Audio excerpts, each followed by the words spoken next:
తెలియని వ్యక్తుల నుండి వాట్సాప్ లింక్ ద్వారా మీ బ్యాంక్ అకౌంట్లోంచి డబ్బులు పోతాయని భయంగా ఉందా? అయితే ఈ వీడియో మీకోసం.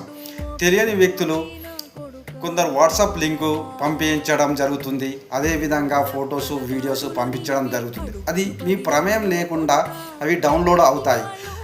ఆటోమేటిక్గా డౌన్లోడ్స్ వాట్సాప్ ద్వారా జరుగుతూ ఉంటాయి. మీరు ఒక చిన్న సెట్టింగ్ చేసుకోవడం వలన ఆటోమేటిక్గా డౌన్లోడ్ కాకుండా మీరు అరికట్టవచ్చు. అది నేను స్క్రీన్ మీద తెలియజేస్తాను. ముందుగా వాట్సాప్ ఓపెన్ చేసి సెట్టింగ్స్, అందులో ఆటో అని టైప్ చేసిన తర్వాత మీడియా ఆటో డౌన్లోడ్ క్లిక్ చేయాలి.